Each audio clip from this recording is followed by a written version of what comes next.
Prepare yourself for the terror. The prison of madness, where few enter and none return. Welcome to Unsung Horrors. With Lance. And Erica. Leave all your sanity behind. It can't help you now. Welcome to another episode of Unsung Horrors, the podcast where we discuss underseen horror films, specifically those with fewer than 1,000 views on Letterboxd. I'm Lance. And I'm Erica. And before we dive into this episode's film, Erica, can you give us an update on the Indiegogo Oh, campaign? yes. When this episode comes out, there are going to be about 4 or 5 days left in the campaign. Mhm. As of this recording, I'm at about 180%-ish. Yes. So yeah, anybody, if you're holding out to the last minute, now's the time. Yes. Not saying they won't be available later, but you get your name in the project supporter page, possibly some other goodies if I'm able to grab them before the books come in. But yeah, again, thanks to everyone so far who has pitched in. This is the last you'll hear about me until I get the books, and then I'll just be like, We'll be gushing over it like that. We'll do 4 episodes on the book. It's like Dead Kids, Dead Kids Q4. Yeah, everybody guarantee your copy. You guys need to head there if you haven't already and back the book, The Sweetest Taboo Boo. It is, yeah, Boo Boo thinks it's named after her. It's cute. I love that post.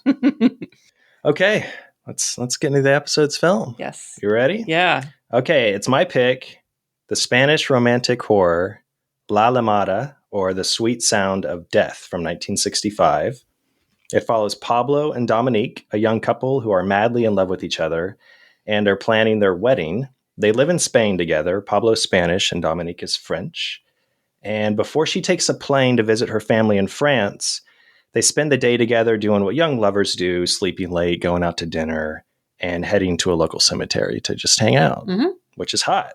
Dominique is fascinated with death, and although Pablo is a little more reluctant about it all, they make a promise to each other at the cemetery that should one of them die before the other, they will visit the other from the afterlife to prepare them for the hereafter.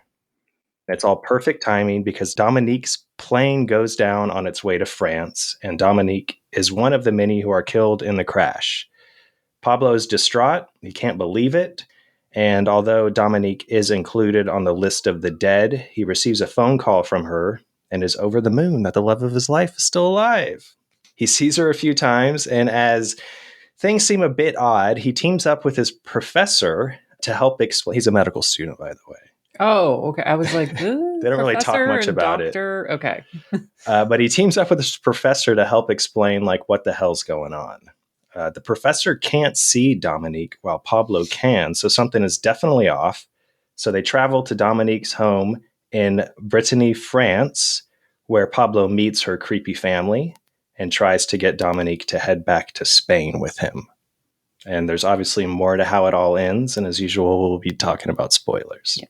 As of this recording, The Sweet Sound of Death has 209 views on Letterboxd. It's streaming on Amazon Prime and YouTube, both of which are English dubs. There's also a weirdly edited down version on Dailymotion, which I recommend people to stay away from. I'll talk about like what it leaves out because I watched that one real quick too. Okay. It still works, but it changes the movie completely. So yeah, Prime and YouTube if you haven't seen it. So The Sweet Sound of Death is directed by Javier Seto, or Xavier Seto, which he used for a lot of his films, including this one. And there really isn't a lot I can find on Seto. Yeah, I mean, he died pretty young. He died in his just a early few 40s. years after this came out. So yeah, he has. He doesn't have a whole lot of credits. He did direct 16 films in the last 10 years of his life, so he was really going hard. I'm sure he was planning to add some more like horror and like crime thrillers, which a lot of the stuff in reviews I've read, a lot of people seem to think was a strong suit. But he mainly directed like romantic dramas and comedies, not well-known films that I'm familiar with or heard of. Long Play, The Castilian, a movie called Bread, Love in Andalusia.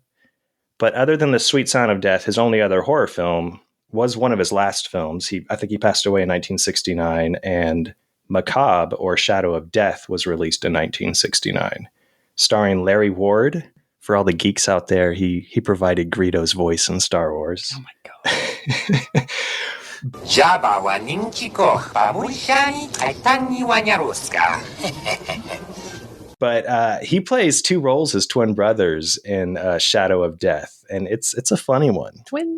Twins. It's like a ton of work from characters who they kind of make a plan to try and make one of the twins go insane to take his wealth.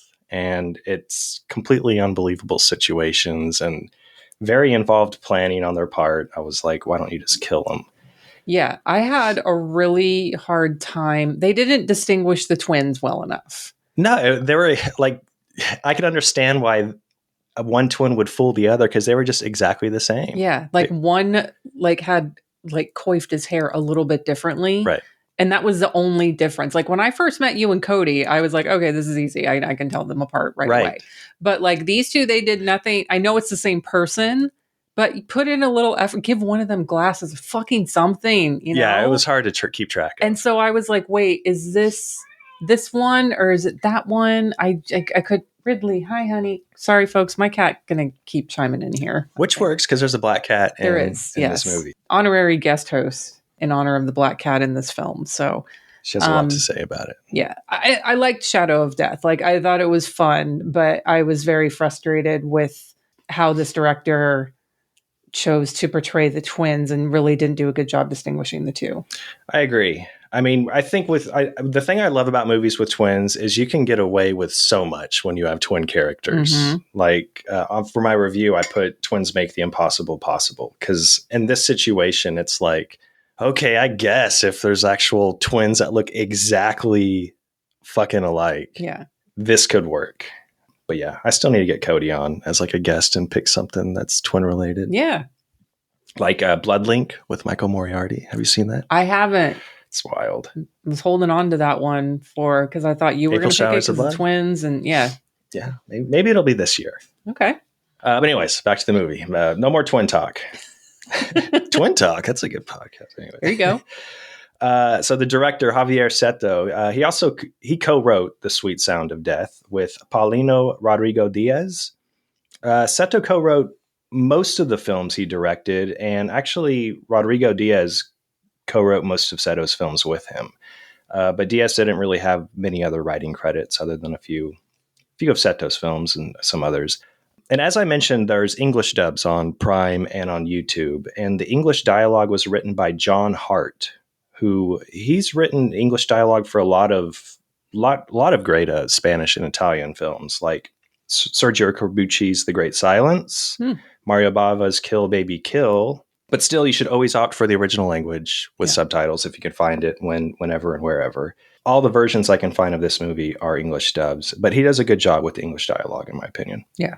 Cinematography. It's handled by Francisco Sanchez, or he's credited as Frank Sanchez. And although Sweet Sound of Death is like obviously low budget, you can tell from the low cast, the minimal cast, and the locations, his photography really makes this movie work. There's not a whole lot of artificial lighting that I could tell. When it's dark in a room, it's very fucking dark in a room.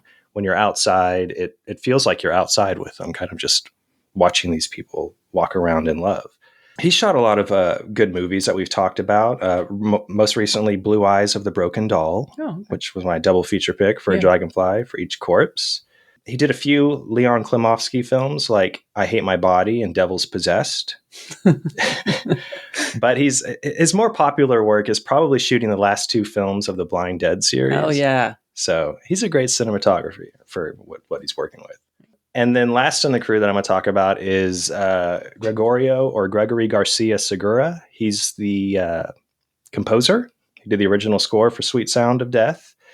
And he had an amazing career working on hundreds of films, scoring Lindsay's A Quiet Place to Kill, the recently released Santos versus Dr. Death. He did the Icebox Murders, just hundreds of other Spanish films. And his score in here, I think, is fantastic. I really enjoyed this one. Very jazzy, which I've become very accustomed. I used to always say like totally out of place, totally inappropriate, but now I realize, you know what, it works every time for me. So guitar-driven jazz in this has this great recurring melody that the kid with the harmonica starts pulling out a couple times that we'll talk about. But I think it's strongest when it becomes incredibly eerie and tense, specifically when the Pablo character goes to Dominique's family's house. And it's like this creepy feeling of dread that reminded me of The Shining, just kind of this droning, orchestrated, almost synth sounds, but I don't think there's synth in it. But yeah, great original score by Segura. And the cast, I mentioned it's small. It's a minimal cast. Basically, there's a cast of 3 people until you hit the hour mark, and you're introduced to 3 new characters from Dominique's family. But it's basically Pablo, Dominique, and the professor. And first is Pablo, played by Emilio Gutierrez Caba, who was credited as Emil Cape in this movie. Mm-hmm. He's a Spanish actor still working today, hundreds of film and television credits. He's got an Instagram that's active. Really? Yeah. Oh, I didn't even look him up. Yeah. What does he post? Just like his new work? His new work, like movie stuff. Yeah, I mean, I noticed like one of the I think his latest release was directed by Eugenio, what's his name? Eugenio Mara, I think, who did Grand Piano with Elijah Wood. Okay, yeah. But yeah, some of like a few films worth noting for this podcast is his roles in Bergonzelli's In the Folds of the Flesh. Oh, yes. And the Spanish horror Stigma from 1980. AKA Bad Lip Bleeding. Bad Lip Bleeding. Yeah, that's a fun one. And Caba basically, he plays a brother of the lead character who can basically wish or will people to die just by thinking about it. Yeah. And when he does, his bottom lip bleeds. Yes. Kind of like a stigmata type thing. Yeah. Has like a Patrick vibe to it. A little, yeah, totally. It does. I like that one. It was an odd one. And it has, oh God, I can't remember his name. The kid in Tenebrae, like the helper. Yeah, the main kid. Yeah. Love it. Yeah, he's got a good look. Like, I'm surprised he doesn't have a whole lot of credits, but he seems like he would be in more films. Yeah. I watched a more recent one with Caba in it called Neruda from 2016, where he plays, Caba plays Pablo Picasso in it. So he's only in a couple scenes in it, but I thought it was interesting. And I read Neruda in college and I loved it, and I didn't really know that much about it. So that sent me down a little like wormhole learning more about Neruda before I actually jumped in and watched the film, because it's more about him hiding from the government, because he was not only a poet, but a senator. I'm going way off topic. No, I'm not even talking about the movie. But anyway, I'm going to watch this. It was a good movie. It's on Canopy. So yeah, it looks like it's on Tubi too, from 2016. Yes. But yeah, the young Emilio Caba, I think he has a great look. Mm-hmm. Like, I know I had just picked Libido with the young Giancarlo Giannini. Mm-hmm. And I feel like he almost has a look like that. Maybe it's the black and white and he's always wearing a suit. Little bit. He gave me some young Paul McCartney vibes too. Okay, you want to know what John called him? And this is going to blow your mind. Okay. He says, this guy looks like if Peter Bark was normal. Okay. Yeah. I mean, they're both very, very good looking people. I would have a hard time choosing. Yeah. Okay. Yeah. Fuck, kill, marry. What's the game? Marry, fuck, kill.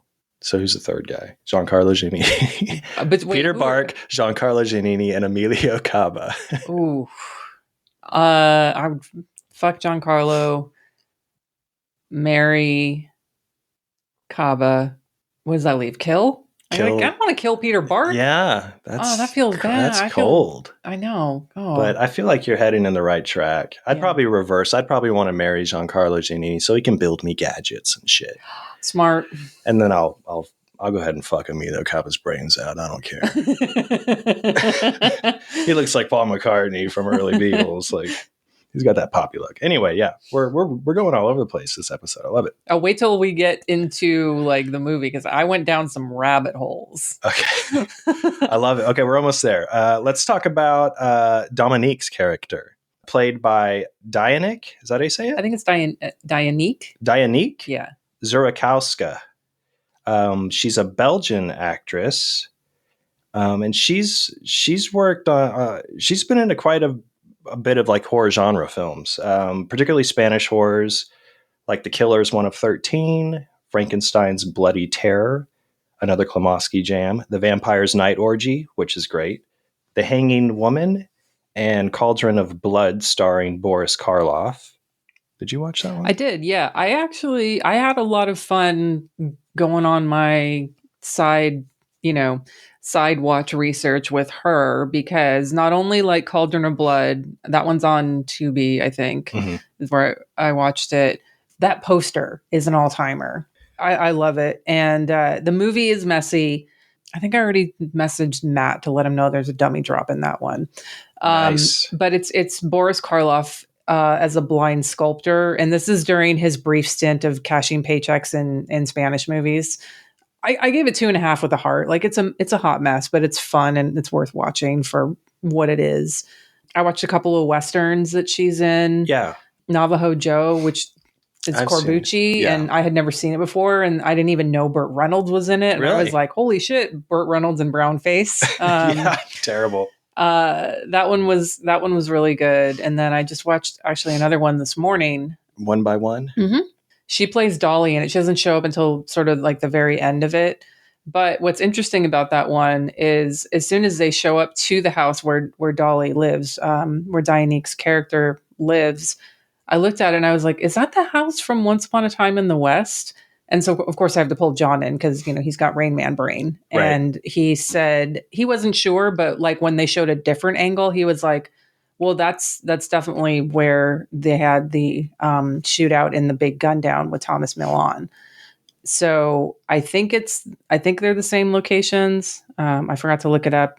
Somebody can confirm Nice. in that or whatever.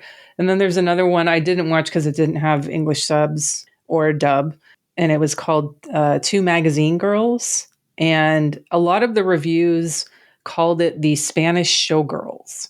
Huh. But I watched some clips of it, and it's similar in plot only. It's a musical comedy. It's not like trashy. It's basically like two women like trying to make it in a big stripped down musical type thing. So, but nothing is Showgirls. So Right. that was a bit that's exaggerated in your reviews, letterboxed users.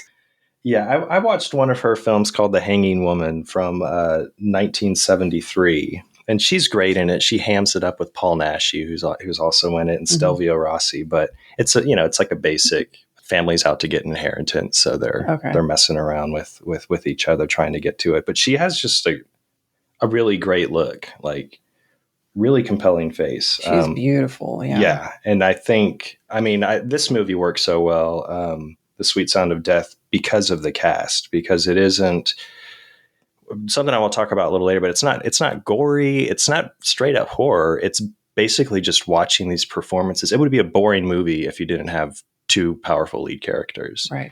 And Pablo and Dominique are really great characters that are portrayed by the actors. Okay, let me fly through the rest of this catch because I want to hear your thoughts on this. Carlos Lemos plays the professor. He's credited as Carl Lemos in this, and he has quite a bit of Spanish television credits. He does play another professor in The Ghost Galleon, but not a whole lot of other film credits. He definitely has a professor look. He does, yeah. And then quickly, we have Dominique's family who pop up in the final act of the film. Toda Alba plays Dominique's mother. And she had some small roles in some cool Spanish horrors like Paul Naschy's Inquisition, Strange Love of the Vampires, and an early episode we did, The Possessed. Oh, Demon Witch Child, yeah. Yeah, she was Mother Gautieri or something like that, yeah. Paco Moran plays Dominique's older brother. He has a few credits, including The Blancheville Monster, which was included in the Gothic Fantastico set from Arrow recently with The Third Eye. Mm-hmm. And then we have Sunda Sanders, who didn't have any other credits, but she plays Dominique's aunt. And that's pretty much the cast. There is a caretaker, which we'll talk about later, but I didn't go down that rabbit hole. We got some rabbit holes to go down right after this promo from our network.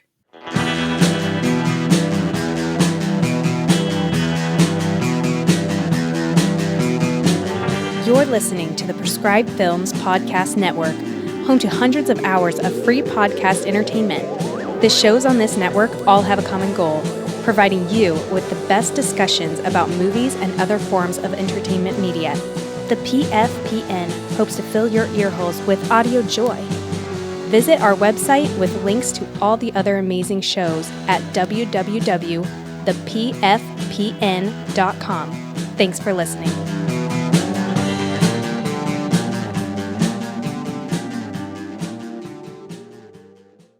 Okay, so I picked this film for a few reasons. It's still February. Love is in the air, or love is not in the air for many. And this starts off with there's a very young love. It's a blossoming relationship between Pablo and Dominique. It's very adorable. I got some Day 6 and Little Fish vibes with how cute they are together. Same, yeah. When I first started watching it, I was actually really surprised how similarly it starts off to The Demon's Baby. And I was like, oh, Lance is loving this. I was a little bit like, okay, movie, let's get going. And so I can see that now, how other people see that in The Demon's Baby, where they're like, can we get to right, what's making this movie the reason I'm watching it kind of thing. So. There are no horror elements. I mean, there's some dialogue that gets a little dark, specifically from Dominique, because she is infatuated with death, we find very early on. But the setup, you know me, I do love watching this innocent, very natural progression of any relationship. But when it's young love, I'm because they're it starts off very uplifting. The score hits it on point. Like I said, the score gets way more tense and dread filled as the movie goes on. But they start off with what do you want to do today? I don't know. You decide. I'm playing hands at dinner and naming kids, planning their wedding. Just making kissing noises at the end of every phone call.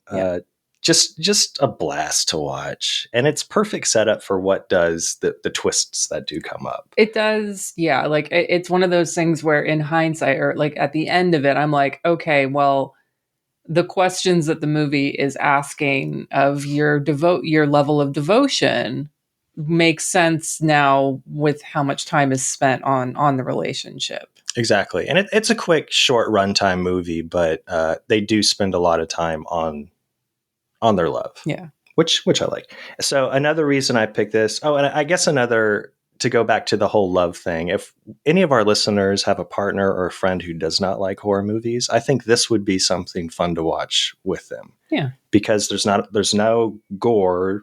It's very tame, but it makes you kind of think these creepy thoughts. It's thought provoking in kind of a chilling way. Yeah. And another reason I picked it is the weather. We're at the tail end of fucking winter, and the sweet sound of death. It makes you feel the chilly air. When they're outside, the characters are all bundled up. Even when they're inside, you could see their breath indoors, which I just love the feel of this film. But yeah, like you mentioned, it does have some elements in that first part of it that do get a little bit dark. And, there were definitely some parts that made me perk up, especially when they go to the cemetery. Yes. And Dominique starts talking about some things that she's into. And she said, I'm attracted to death. I always thought it the state of perfection for all men. Yes. And of course, in my brain, I immediately perked up and I was like, oh, hello, are we going into necrophilia territory here? And, then they get into the pact, like you mentioned in the summary, and her saying, tell me you'll love me after death. And I was like, do you mean that literally or figuratively? Where are we going with this movie? Yes. I love how confident she is in her beliefs, thinking that death is kind and it's the ultimate peace. But when she starts wanting to make this pact, I'm like, this is deeply romantic, but it teeters on the edge of creepy infatuation, and it's not what normal people would discuss in an early relationship before they get married. No, you don't have those. Yeah, that's a little bit off. I thought this was going to be a vampire movie. Because when she was doing the pact and she grabbed a piece of earth and the whole oh, love me after death, and I was like, is she a vampire? we're not, not abiding rules vampire because we're out in the daylight kind of thing. Right. Or does she know she's going to become a vampire? What's happening here? But it didn't go that direction. So Yeah. So when she was talking about it, like I said, I felt this confidence from her, and like you kind of gather, or I felt like she knew something was up. Something was about to happen. And because like I said in the summary, they make this pact, she leaves the next day and she's killed. yeah. So it sets up everything that she had talked about in the cemetery immediately. And they kept in the script, again, this is the English dub, but they kept bringing up Brittany, France. Mm-hmm. So I was like, what is the association? Like that is a very specific location. So I looked it up, Mm-hmm. and there is like all these Breton traditions surrounding Brittany, France, which I think it became obvious why Seto and Diaz used this location. So in Breton tradition, there was no significant separation between the living and the dead. Both dwelt in discrete worlds that were in perpetual relation with one another. The souls of the dead surrounded the living, wandering the skies and sunken paths of the land as animals, like black dogs, cats, horses, or hares. Even mice and butterflies were said to be hosts of the souls of the dead, Mm-hmm. which I think is when, I'm skipping ahead, but when Jacques, her dead brother, was like, I'm going to turn this light off and you'll see your true form in the living world. Right. And it's a black cat. Yeah. And then also it says in Breton tradition that it isn't simply a matter of being comfortable with the subject of death, but for many, a very literal familiarity with death himself, for it could be your own uncle or neighbor, which is also kind of hinted on with Dominique's family here. They're kind of coaxing in Pablo and stuff, and they're almost like death guiding him to stay with, in eternity in the afterworld. But the role of the Grim Reaper is passed on to either the last person interred in the local cemetery, or for some, that last person to die who is a member of each town's parish, as the close of a calendar year takes the role of death. So all these traditions I found out that are specific to like the lower part of Brittany, France. Mm-hmm. And I was like, okay, so they probably were aware of this old school tradition. Apparently a lot of it went away in the 40s during like the World War and stuff. Well, not all of it, because fun fact, in France, posthumous marriage or necrogamy is legal. You can marry a dead person. You can marry a dead person. It's legal in France with approval from civil servants and the family of the deceased. Now, this is mostly so that wives of military servicemen, if they got knocked up and like they got killed or whatever, like they could not have a child out of wedlock. So it's not like it's a common practice or anything. And it's not like, oh, let's prop up the corpse and take photos together. Or maybe kind of, like an inheritance type of thing where you can take over someone's wealth or something. Yeah, along those lines. So, I mean, it's more of there's no corpse involved with it. I wishful thinking on my part when I went down this rabbit hole. But it's basically like a woman will stand next to a picture of her deceased fiance while a ceremony takes place. And then the mayor conducting the ceremony will read the presidential decree instead of the deceased man's marriage vows. Strange. So there is an actual ceremony for it. And this is only in France? This is in France. I'm sure it's there. There are some other countries where it's legal for that reason. Yeah. But do you want me to go on my whole like huge other side thing here? Because this led me into one of your favorite subjects. Well, no, not necrophilia. Okay. But ghost marriage in China is a thing. So a ghost marriage traditionally is the marriage of two deceased people. And it's usually because of the agreement between the families, because both of the people, the deceased, were unmarried at the time, and they didn't want their family member to be alone in the afterlife. So then they would perform a marriage ceremony for the families to basically say, okay, your son and my daughter will have a ghost wedding for them. Ghost weddings are two deceased people not living with the dead. No, I'm not done yet. Okay. They can be. So, yes. And this is from an article in the BBC. So believers in the custom, this was practiced for, some 3,000 years, say it ensures the unmarried dead are not alone in the afterlife. Originally, the weddings were strictly for the dead. and the ritual would be conducted by the living to wed the two single dead people. But in recent times, some have involved one living person being married to someone who is deceased. And so a lot of this and the resurgence of the practice has come mainly due to the one child policy and there being way more men than women. Like I think something like 20 million was the number. So many of them are unable to find a wife during their lifetime, or maybe they don't have a chance because they die young or something like that. Mhm. And so that was kind of the main reason for the resurgence. So a lot of times the family of the man will, if they can, try to find a wife who needs money to marry their son, even though he's deceased. Okay. And it's not even just in those cases, though. Like, it's actually led to some murders. So one man in 2016, Northwest China, he was charged with murdering 2 women with mental disabilities because he wanted to sell their corpses to be used in these so-called ghost weddings and make Holy money off shit. of it. There's a whole thing about it. Yeah. So the wedding ceremony itself would typically involve the funeral plaque of the bride and the groom at the banquet.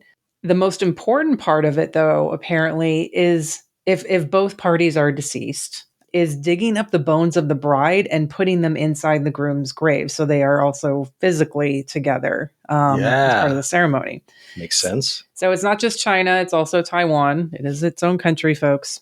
So if an unmarried woman passes away, her family may place red packets or envelopes with cash, a lock of hair, and a fingernail out in the open and wait for a man to come by and pick them up. The first man to pick up the packet is chosen as the groom, and it's believed to be bad luck if he refuses to marry the ghost Whoa. bride. So guys, don't pick up red envelopes with cash if you're in Taiwan. Man, if you see cash hanging out though, how can you not? Get some But bad if you luck. see an envelope with like a fucking fingernail in it, just Yeah. kick it in the gutter. Yeah. So of course, like the next step I go in down this rabbit hole is, well, there's obviously got to be movies about this, right? Yeah. Not really like anything in our wheelhouse. Like there's some more recent ones. There was some Netflix movie that came out a few years ago that was based on a book that a woman wrote because of a story about her uncle being part of a ghost marriage or something like that. Interesting. Was he selected or did he pick up?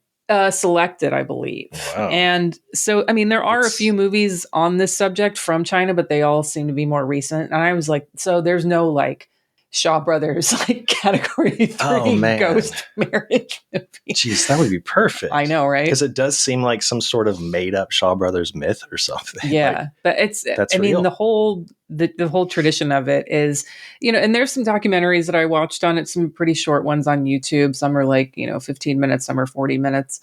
And, the way that the people who actually do the ceremonies describe it, it's actually kind of sweet in a way. I was like, yeah, like yeah. these you two could- people didn't find love in their lifetime and now we're giving them a chance in the afterlife. That's kind of cute. It's like like a Beetlejuice ceremony kind of, I mean, I think you can present the macabre in any like cheerful, sweet manner. Yeah, I don't know. I think so too. Ridley agrees. She agrees. Yeah, no, there's a lot of good stuff. I mean, this movie, like I said, it's thought provoking. Like it opens up, like that stuff about the Brittany, the Breton tradition. There's a couple of interesting articles. If any listeners want to go down the rabbit hole, just Google Lower Brittany, the land of the dead, or death lore of Brittany. Yeah, and then obviously look up ghost marriages. Yeah, I mean this one really came up because Adam's review on Letterboxd, hi Adam, was he had mentioned in his, like, it really got me thinking. I wasn't expecting that out of this movie, Right. and yeah, like what it got me thinking was like, obviously I go to necrophilia first. I'm like, can you marry a corpse? And then I find out about ghost marriages and this whole thing.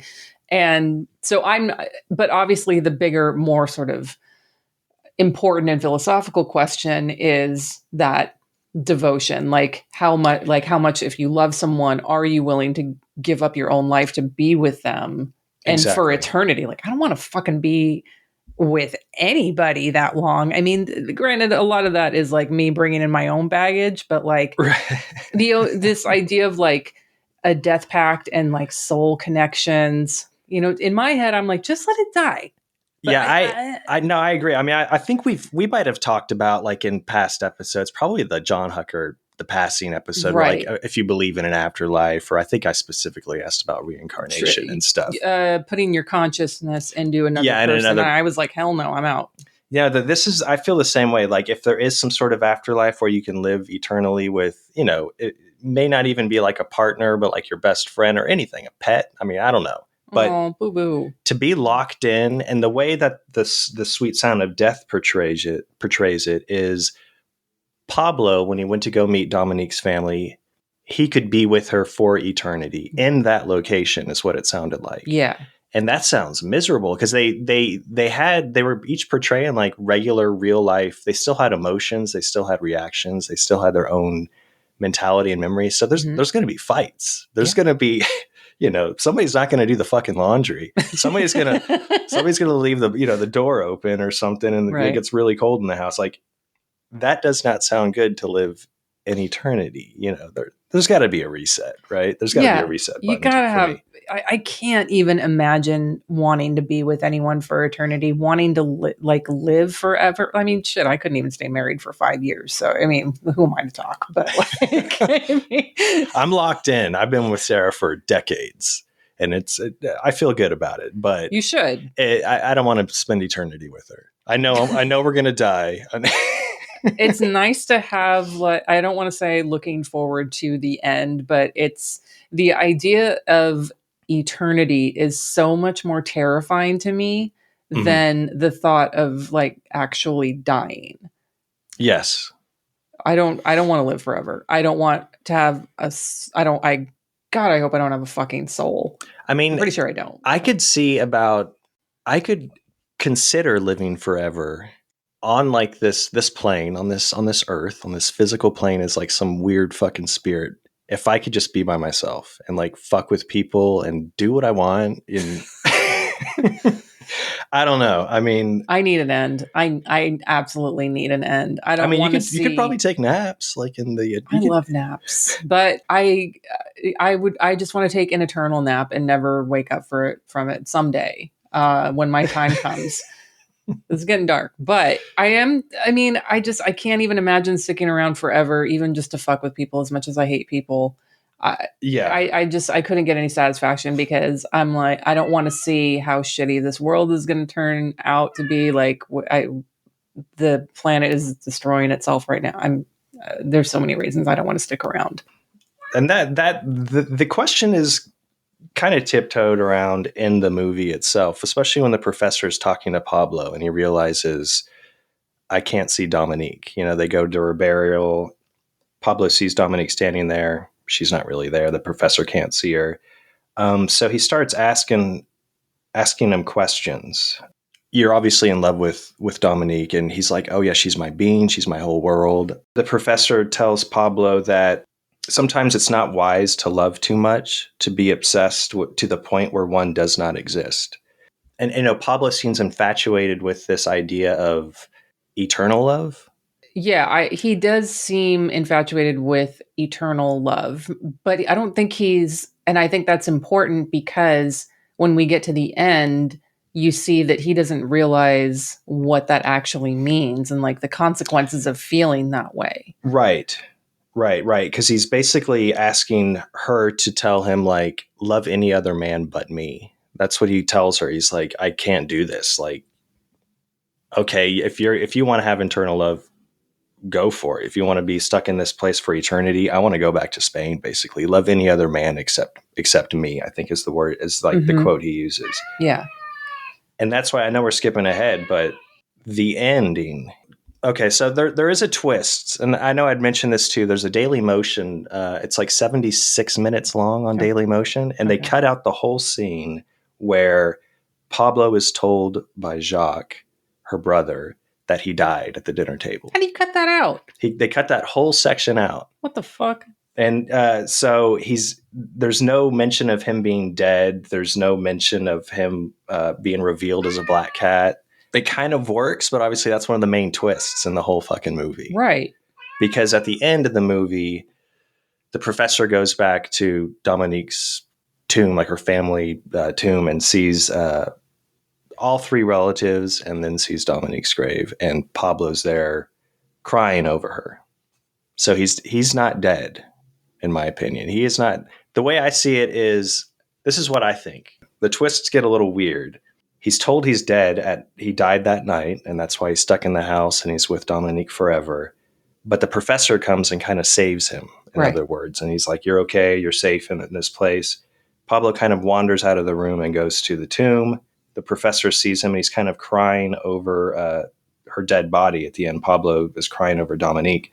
And to me, it sounds, I feel like when they had that weird argument where he's like, basically like, release me, don't love another man, I can't do this. I feel like she did. And the whole purpose of the movie is dealing with grief. So he finally accepts that she's dead at the end, and he's kind of mourning her at that point, the last shot. She does not agree. Ridley, you gotta go, man. I'm sorry. I know. Oh, hush. You're fine. Go hang out with John. I know. So, yeah, the end.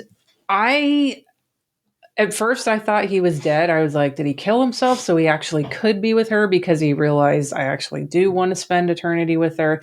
But then it was like, no, he is dead because he was told he was dead at the dinner table, but then they didn't show anything. And, you go, rewatching it, watching the dinner scene in question where, he had been told this is when you died. There's no like little, I don't want to call it an M. Night like clue to look at and see like, like he could have died right there. There's nothing like that. It's just there is some weird, like they're talking very, very cryptic. It's a very odd scene. It's one of my favorite scenes when he finally goes to the house. But yeah, there's a lot of thunder crashing and the lights are kind of going out. And then it just immediately cuts to him looking out the window. Yeah. Which I thought like, okay, maybe that's when he died. But yeah, I guess I don't think he was dead at the end, but I don't know. You think he's dead? I think he's with dead. their corpse. Yeah, I think he did. I don't know. Fuck. Now I'm going back and changing my. I don't know. Well, I mean, I am too. Like, yeah. I wouldn't argue with anyone either way if they said like, yeah, I think he died at the dinner table because he saw himself as the cat, right? Right. Or were they just playing? Or they just ghosts like just fucking with him? They're like lances. They're like ghosts who are fucking with the living, and are like, oh, didn't you know that you're actually dead? Oh, look in the mirror. What do you see? Yeah, I mean, I guess another question too: are all cats like just wandering dead souls, just asking for belly rubs and to be fed? Like, I mean, that tracks with Ridley. But no, yeah, the more I thought about it, because again, this is a thinker. I felt like because the professor does see him at the end. He's talking to him. He's communicating with him. And Pablo gets up and just walks out of the room while the professor's taking care of him. And I feel like the concentration, to me, when I kind of quickly rewatched it a second time, the whole concentration is dealing with grief and the death of a loved one or any thing that any traumatic event where you kind of have to just go through this mourning period. And I feel like he got to that point at the end. Yeah. And that Dominique released him because her love was so true that when he said, I can't do this, love any other man but myself. And she just has like this frozen kind of almost brokenhearted stare, won't even look at him. And then that's kind of like their last conversation. I feel like at that point, I think you're giving her too much credit because that would require her to not be selfish. And women are terrible people who, if she's like, no, you and I said that we were going to be together forever. You promised your soul to me. We did the dirt pack in the cemetery. No, I am not letting you go. Women are stubborn as fuck. I don't think she let him go. But true love prevails over all. No, it doesn't. Shut up. Yeah, I don't know. I am very interested to hear what people think and what their interpretation of this is. I think most people will think, and it makes sense that he's dead. And at the end, he's dead. But there's clues, like when Dominique is dead in the beginning, Mm-hmm. there's some clues, like they do meet up and she like has a Superman 2 moment where she like pulls the kids a kid throws this wooden airplane into the fire, and she just reaches in Right. and gets it and doesn't get burned. And Pablo's like, "Huh, well, that's weird." And then there's a lot of conversations between Dominique and Pablo, and then between Dominique's family and Pablo, where they just talk about time. And she says, like, time doesn't mean a thing. Like it doesn't mean a thing. It's foolish. Right. The mother says, like, time is an invention of foolish men, and basically because they live in eternity. So there are these hints that Dominique early on in the movie is clearly dead. Only Pablo can see her. The family starts talking about supernatural world. I mean, that is my favorite scene, where Pablo goes to the family's house. And he walks into the room, and the brothers, Jacques is leading him in, and the camera pans up. It's like this huge kind of cathedral type room. Mm-hmm. And you go down and you see the rest of the family members, and they're sitting there like in the dark, looking at each other like they both know this sinister secret that's going to be revealed to all of us. Then at the dinner table, there's like no alcohol. They start talking to a guy like named Marius, or whoever their butler or whoever was, they were like he was supposed to be serving them. And I love that dinner scene. So you know that they're dead. You know that Dominique's dead, but I feel like Pablo is on this cusp of, he's in the dead realm, but he remains alive. I don't know. I'm going to stick with that. Do you think the kid with the harmonica is dead? So the kid with the harmonica, because he pops up on 3 separate occasions. He's like messenger. I felt like he's like Karen, the ferryman, like who takes the dead across the river Styx, like to the dead to the underworld. Yeah, he's some kind of connection between the living and the dead. Yeah. Because he can see both. Like he can deliver the message. He's Lydia Dietz or whatever. He can see dead people, kind of thing. He himself is strange and unusual, but he's just a cool little character that pops up. And then the caretaker, has a small little section too, or a small little segment. He's really funny too. Yeah. When he's talking to the professor. My favorite scene is actually when Pablo is driving and he has a vision / feeling about the plane crash.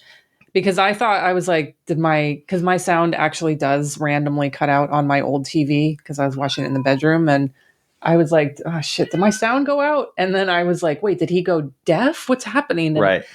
It was really cool. Like rewatching it, I appreciated it a lot more. I was like, oh, that's what happened. And he has this flash when the plane actually does crash.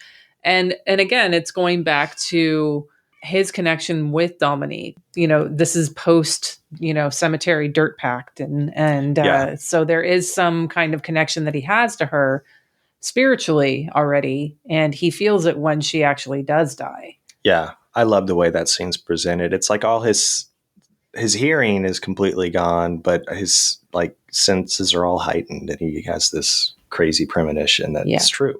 Yeah, that's a great scene. You got anything else you want to talk about? I think the only other thing is, just sort of the balance that this movie has. We already kind of talked about how the first half is mostly focused on the love story, and then the second half gets more into this, death mystery type of movie. Mm-hmm. But I also did like the balance of settings in this. You have a lot of external, not, we're in the park or like urban settings, on the streets or in an apartment. But then you also have the cemetery and this sort of Gothic manor that the family lives in. So I like the mixture of those two, because I would call this a Gothic horror movie, even though typically we usually see a more consistent Gothic setting throughout an entire film. Mm-hmm. But I would still feel comfortable calling it a Gothic film. Yeah, and then like just to add on to that too, like I think the pacing's really quick, but the locations keep you fully invested. But it does go back to Zurakauskas and Emilio Cava's performances, because especially as Pablo, he gives you this journey of, he's fully committed to life and love. He's very happy. It's just this uplifting feeling, and then he experiences this traumatic event. It's this intense sadness and fear, which turns into intrigue, him trying to kind of solve what's going on. And then, in my opinion, this ultimate grief at the end. So, yeah, I mean, I just love the way this movie's paced. Would you recommend it to people, Erica? Yeah, I love this movie. Great pick. Went down a lot of weird rabbit holes, and I was fully invested the whole time watching it because I at first I was like, vampire movie? No, not vampires, but ghosts. But wait, is he dead? Wait, is she dead? Yeah. It's rare that a movie gets me to think and ask questions, and I got that out of this film. So yeah, definitely. Yeah, and it's same. It's not as cheesy, but it's kind of like a Spanish Twilight Zone episode, Yeah. where it kind of it tries to throw so much at you, and it's kind of open for interpretation, and it is thought provoking. So yeah, I had a lot of fun with this. I think a lot of people will. Yeah. What would be your double feature pick for it? Double feature pick. I think there's a lot of options you could go. You could go with the Death Pact double feature, not necessarily a love story, but Black Pit of Dr. M has one. Mm-hmm. That's a good one. I think I saw a few reviews that referenced some other films about, questioning, the soul and, if you're dead and what's happening and coming back, spending time in cemeteries, things like that. So like Carnival of Souls, Mm-hmm. Soul Survivor, Roland's Iron Rose, things like that. Yeah. When I saw Adam mention that, I was like, I thought the same thing. Like, yeah. Fucking cemeteries. I love it. I don't think I could do an Iron Rose double feature though, because good Lord, I would put people to sleep. Yeah, quickly. that's true. that's a test of endurance right there. I'm going to go with one that is one of my favorite movies of all time. I have the one sheet for it. I think it's got one of the greatest one sheets ever. And that's Gary Sherman's Dead and Buried from 1981. Hell yeah. This is about, tourists passing through the town of Potter's Bluff. They're getting murdered, only to be discovered alive and living a normal life soon after. It's seaside horror. I love seaside horror. It's got some great gore. It's campy, but it is still gloomy in its way. I think a lot of that has to do with the seaside horror of it. And, it's basically that whole dead coming back to life question mark kind of thing, even though this is very different. It's not like a ghost thing like it is in Sweet Sound of Death, but I would play this one second. It would be the B pick at midnight. That's a good one. Yeah. What about you? Yeah, so Soul Survivor, Carnival of Souls, those would obviously pair well. And I was initially going to pick another Spanish horror. I watched Murder Mansion recently. Oh, okay. Murder Mansion. Yeah. It has a creepy cemetery playing a small role in the story, and you think people are dead when they're not when they're actually not. Yeah. Some similarities to Sweet Sound of Death. It could work well, but I wanted to stick with the almost doomed to love theme. And I'm going with Night Tide from 1961, directed by the great Curtis Harrington. Mm-hmm. This is also Dennis Hopper's first lead film, role. Yeah. So Hopper plays a young sailor who he meets this beautiful young woman who's posing as a mermaid in the sideshow circus. They end up falling in love, and you can't really tell if she's some sort of like real siren that set out to kill him and all the men she meets, or if their love is like really meant to be. It has the same feeling that there's something off, like with this young blossoming relationship. It's like this lingering mystery that you think you might have figured out, but there are a lot of surprises that pop up. It's all very sad. Like with Pablo and the Sweet Sound of Death, you're almost rooting for the guy to just walk away from this because it feels like cursed love that will not end well. Yeah. It's shot in black and white. I think it'll just look good together. I would go, I don't know. I'd probably go any order, really. Yeah. I'd probably end it with Night Tide. Okay. No, I'd end it with Sweet Sound of Death. So people can really talk about that. Yeah, ending. and be like, what the fuck? Is he dead or is he alive? But Night Tide's like on every streaming services if you haven't seen it. Tubi, Prime, Shudder. Yeah. I highly recommend that movie. Yeah, it's got a great Indicator release. I think it's out of print, or at least the special edition one is. But yeah. Cool. What's next on the calendar? All right, next on the calendar. So the next movie, but not the next episode, and I'll talk about that after this. Next movie, my next pick is Fear No Evil. And this is 1969, not the 1981 Teenage Lucifer movie. Fear No Evil 1969 is a TV movie about a psychiatrist specializing in the occult. And that's Dr. David Sorrell, played by Louis Jourdan, most well known from Swamp Thing and apparently some James Bond movie. So he's called upon to help a woman whose fiance has recently died and his soul has possessed a mirror. This also stars Linda Day George in it, who we all know from Pieces. Mm-hmm. Bastard! Bastard! This has a Kino Blu-ray release. It's actually a double feature Blu-ray release along with Ritual of Evil, which is a sort of sequel to this film. It basically carries over the character of Dr. David Sorrell into it. Unfortunately, this one is not streaming anywhere, not even on YouTube or anything like that.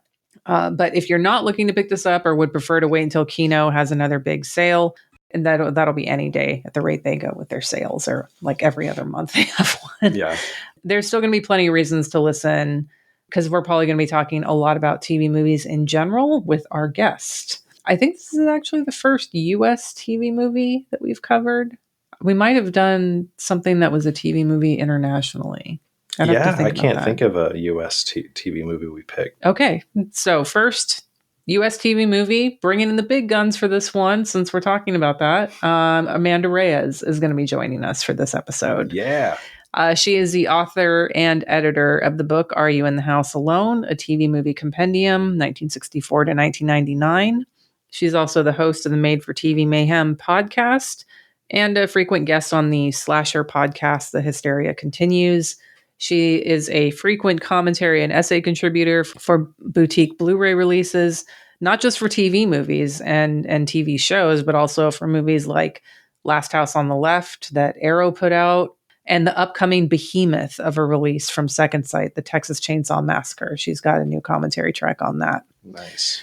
So, but before that, though, we have 3 Wednesdays in March, Lance, which means bonus episode. Bonus episode. So we're going to be doing our 3rd round of Blu-ray wish list. That's going to be our next episode coming out March 1st. And this is where we and our guest each pick 5 movies we'd like to see get a Blu-ray release, including which distribution label we think should put it out and what special features we'd like to see. This episode, our guest is going to be Brian Sauer from the Just a Disc YouTube channel and podcast, as well as the co-host of the Pure Cinema podcast. And we'll also have some bonus picks from some other guests, Ryan Verrill of the Disconnected, as well as Celeste de la Cabra, both of whom have YouTube channels where they discuss physical media releases. So it's going to be a jam-packed episode full of Blu-ray wish lists. This is a big, fat, juicy bonus episode. It's a big one. Yeah, I love it. Yes. Perfect. So that will be the first episode of March. Then we will have Fear No Evil 1969 following that in mid-March with Amanda Reyes. Nice. If you are not already, you can follow this podcast on Instagram, Twitter, and Facebook at Unsung Horrors. You can follow me on Instagram, Letterboxd, and Twitter at Hex Massacre. I'm on Instagram and Letterboxd at L Scheibe. Thanks everyone for listening. I hope we did not hope we didn't make you have too much of an existential crisis with your soulmate, folks. I feel like there's a lot of research that we're dumping on y'all. Y'all go down those rabbit holes like we did with this one. It's a good time. But don't, don't think too hard about where you and your soulmate are going to end up. Yeah, have a happy Valentine's Day, everybody. Happy Valentine's Day, everybody. Bye. Bye. Death is just a door, Blake said it first.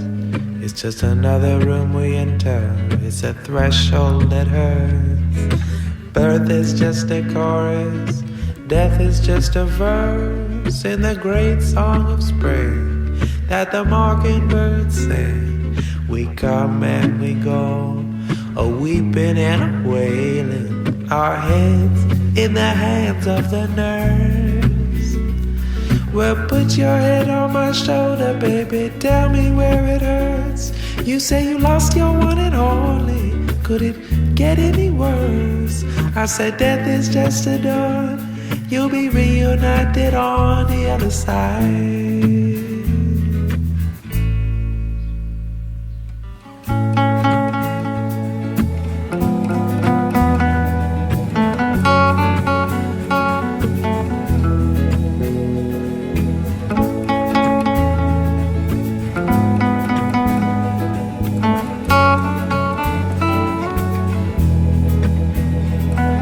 Birth is just a chorus, death is just a verse in the great song of spring that the mockingbirds sing. We come and we go, a weeping and a wailing, our heads in the hands of the nurse. Well, put your head on my shoulder, baby, tell me where it hurts. You say you lost your one and only, could it possibly get any worse? So death is just a door, you'll be reunited on the other side. Yeah, death is just a door, you'll be reunited on the other side. Alright. Yeah, death is just a door, you'll be reunited by and by.